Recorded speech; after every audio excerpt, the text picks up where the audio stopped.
Now, Carol Carol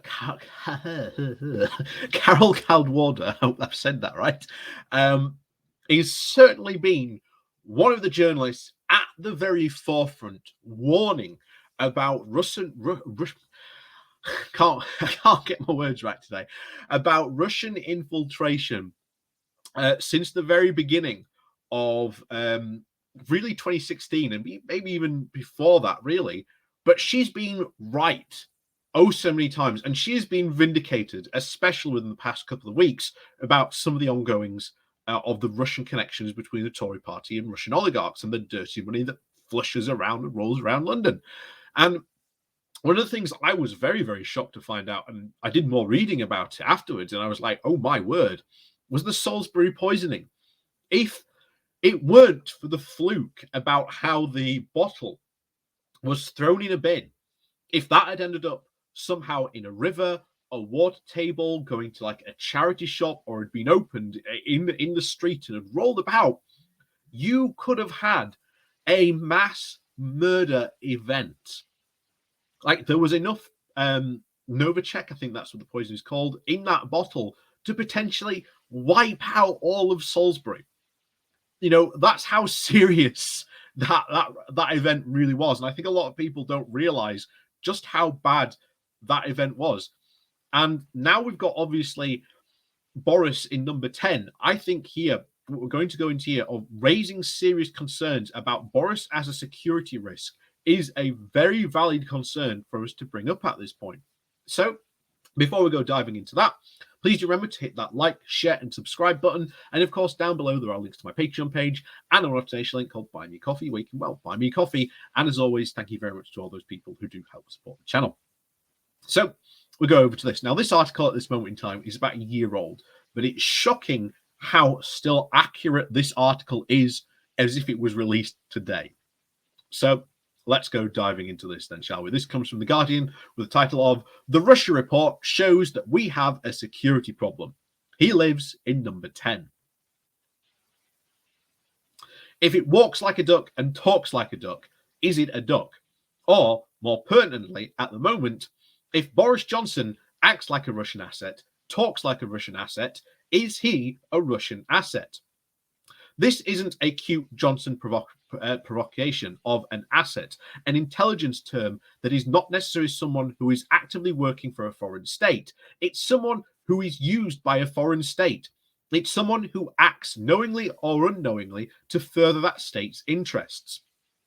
I'm not making accusations to Johnson meeting in an Italian pizza with the former London KGB chief weeks after Russia had released a chemical weapon on Brussels and Britain's streets, which I reported again last autumn, as gobsmacking as that was, or his relationship with Alexander Tomenko, a Russian oligarch who happens to be both to try and influence the Tory policy and give the party money, because Johnson almost certainly does only what is in Johnson's best interests. It is just the case of the Russian interference in our elections, and specifically the EU referendum, that Johnson's best interests are also Russia's best interests. And it was not in both of their interests last week to disregard the findings of the report published by the Intelligence and Security Committee, saying, "This is about pressure from the Islington Remainers, who seized on this report to try and give the impression that Russian interference was somehow responsible for Brexit," Johnson said, in response to a question that had nothing to do with Brexit. It does matter why Johnson, who until 2016 was an Islington Remainer, and made these remarks, or what motivated him, or what is to seek to gain from them. But by politicizing the report from the ICC as he has done, as something dark and dangerous, because the ICS does not act like other communities. It is a suspiciously non-partisan and proudly independent. The findings of the report were endorsed by its current previous Conservative chairs, and to reject its findings is not just a foreign policy win for Russia and all other states that could benefit from interfering in our elections, it's a fork in the road for Britain and parliamentary democracy. This committee has been subject to unprecedented delay and dislocation, Gillian Lewis, the committee's new chair, said on Tuesday. This must never happen again. But what can be done to prevent it? Nothing. So, what did Johnson know and when? What role did he play in MI6 lack of action? Is he negligent? Is he complicit? And will someone ask Sir Alex Younger, the head of MI6, because in December of 2016, a month after the US election, he made a very rare public speech. The internet had changed everything, he said, and the connectivity at the heart of globalization has created a fundamental threat to our sovereignty. It was a warning, but to whom? The Prime Minister, Theresa May, or his boss, Boris Johnson? It took nearly a year for any kind of response at all. Then, in November of 2017, May made a landmark speech. Russia, we know what you are doing, she said. The timing of this was no accident. It was 2 weeks after the first of Robert Mueller's indictments were unsealed, and many threads of his investigation ran through London. The Russian ambassador was a key conduit between the Trump campaign and the Kremlin in the summer of 2016, when Johnson was foreign secretary. Hang on, I've lost my place now. Summer 2016 went to was foreign secretary, and of course WikiLeaks, based in a London's Ecuadorian embassy, and of course was received to be a Organization a channel for Russian intelligence. It was no longer credible to ignore the British involvement in transatlantic web traffic of Kremlin-influenced operations.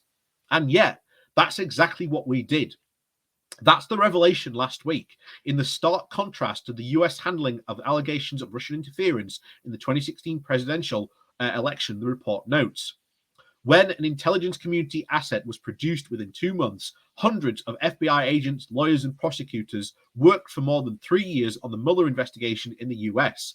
Here, on the other hand, when asked by the Committee for Assistance on the Russian Interference in the Referendum, MI5 initially handed over at least 6 lines. Just 6 lines. This has been staring us in the face for 4 years. We know the big tech platforms have created a very vulnerability at the heart of our democracies. We can no longer feign the ignorance, and yet we do. Perhaps at the heart of all of this, of course, is the abscess that is the EU referendum. We need to understand what happened in it, the MPs said last week, if we have any hope of protecting our elections in the future. This is an urgent matter for our national security, and uncomfortably, it is overlapping with our politics, because what else might an inquiry find? The Russians stand accused of exploiting with disinformation, lies, and the same platform that Johnson's chief aide, Dominic Cummings, exploited with disinformation and lies. And then, of course, there's Aaron Banks, or the page 13 footnote 50, as Kevin Johns, the MP for North Durham, told the press conference when asked if Banks was in the report.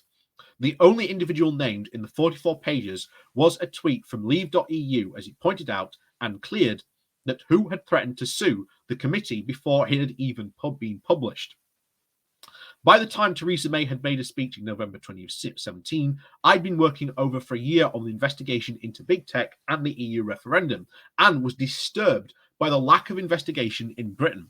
That week, I wrote a very angry piece saying that Theresa May had finally acknowledged that Britain is not insulated from fake news and lies from the Kremlin. But what is the government going to do about it? Nothing, it turned out. Not a thing. And still, not a thing.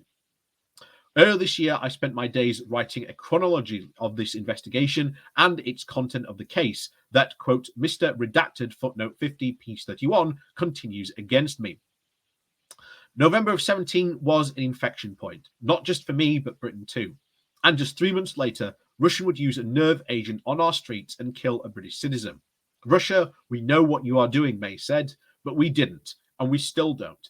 And under Boris Johnson, we still refuse to look. This is a vital report that demands a response. That it hasn't gone from one of the man who is leading the country to one source is profoundly very disquiet. This is a very critical moment, and decisions that we make now will affect our future. And if he walks like a duck, talks like a duck, it is a duck. Britain has a national security problem, and his name is Boris Johnson. And I've sort of agree here. I think this is something that really needs to be followed up, and I think seriously investigated. Because if you've got our national security agency, MI5, who literally just hands over 6 lines, That's a problem.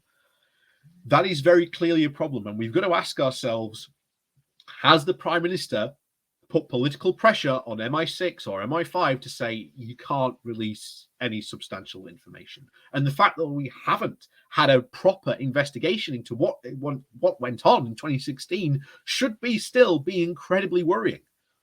And if you are a Brexiteer and you're saying, oh, this is just a Remainer plot to overturn the referendum, then, my friends, you've been fooled as well.